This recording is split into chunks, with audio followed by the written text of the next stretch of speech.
बिस्मिल्लाहिर्रहमानिर्रहीम। अस्सलाम वालेकुम। कैसे हैं आप सब लोग। अभी मैं आपके साथ जो रेसिपी शेयर करने के लिए जा रही हूँ ये होममेड खोया की रेसिपी है और मैं इसी तरीके से बनाती हूँ और बहुत ही आसानी से बहुत ही जल्दी बन जाता है। तो ये मैंने ड्राई मिल्क लिया है, कोई इसकी फ़िक्स्ड मैंने मिक़दार नहीं ली कि ये जो है वो इतना लेना है या इतना, बस ड्राई मिल्क लिया है और इसके अंदर मैंने ऐड कर दिया जी कंडेंस मिल्क। कंडेंस मिल्क की जगह आप कोई सी भी थिक एंड क्रीमी मिल्क जो है वो यूज़ कर सकते हैं। तो ये स्वीट कंडेंस मिल्क है और ये मैंने ऐड कर दिया है। इसकी भी कोई फ़िक्स जो है वो नहीं है कि आपने इतना लेना है या इतना, बस आपने जो है वो अपने हिसाब से जो है वो ड्राई मिल्क पाउडर और ये जो कंडेंस मिल्क है या कोई सा भी थिक एंड क्रीमी मिल्क जो है वो आपस में ऐड करके तो उनको मिक्स कर देना है और अच्छे से मिक्सिंग करनी है इसकी।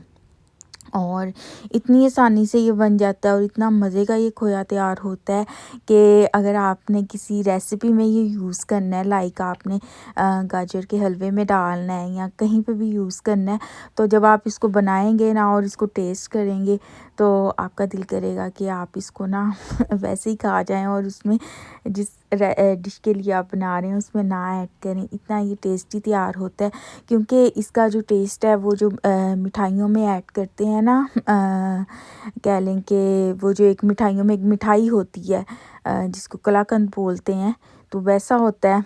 और एक तरह का ये जो है ना वो मिठाई जैसा ही होता है ना और बर्फ़ी जैसा टेस्ट होता है थोड़ा सा, अगर इसमें इलायची वगैरह भी ऐड कर दी जाए तो इस तरह से ये बनता है। और ये मैं इसको अच्छे से मिक्स कर रही हूँ। तो मैंने थोड़ा सा जो है वो ड्राई मिल्क पाउडर ज़्यादा यूज़ किया, मतलब थिक सा मैं बना रही हूँ ना ये खोया। तो ये अब मैंने इसको जो है ना वो माइक्रोवेव कर लेना है 3 मिनट के लिए। तो ये देखिए ये माइक्रोवेव करने के बाद फिर मैं इसको अच्छे से जो है वो मिक्स करूँगी। तो इसकी जो मिक्सिंग है वो अच्छे से होनी चाहिए और तैयार होने के बाद अगर आप फ़ौरन यूज़ कर लेंगे तो ये इसी तरह से जो है ना वो कह लें कि सॉफ्ट सॉफ्ट सा रहता है। लेकिन अगर आप इसको रख देंगे तो ठंडा होने के बाद ये थोड़ा सा हार्ड हो जाता है, तो गरम गरम जो है ये सॉफ्ट ही रहता है। तो ये अच्छे से मिक्स करने के बाद मैं इसको ना 2 मिनट के लिए मज़ीद जो है वो माइक्रोवेव करूँगी और उसके बाद हमारा जो खोया है वो बिल्कुल तैयार है। तो पाकिस्तान में जब हुआ करते थे तो तब तो स्पेशल जो है वो खोया मंगवाया जाता था, तो यहाँ पर जो है वो कम ही मिलता है लंदन में खोया। तो यहाँ पर हम इस तरह से बनाते हैं अगर हमें चाहिए हो तो ये मैंने इसको अगेन 2 मिनट माइक्रोवेव करने के बाद जो है ना वो फिर से इसको थोड़ा सा मिक्स करूँगी और बहुत ही मज़े का ये खोया जो है वो तैयार हुआ है। मैं बना रही हूँ गाजर का हलवा और मुझे उसमें ये ऐड करना था, तो उसमें जो है ये काफ़ी मज़े का लगता है। तो बस ये बहुत ही इजी और आसान रेसिपी जो थी मैंने आप सबके साथ शेयर की। या आप भी मुझे ट्राई करके जो है ना वो कमेंट सेक्शन में ज़रूर बताइएगा कि आपका जो होममेड खोया है वो कैसा बना है।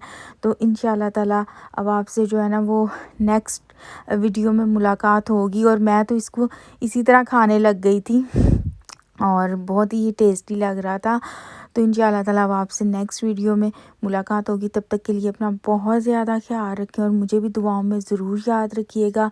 खुश रहें, हमेशा सबको खुश रखें, सबके लिए बहुत सारी आसानियाँ पैदा करें ताकि अल्लाह पाक भी आप सबके लिए बहुत सारी आसानियाँ पैदा करें।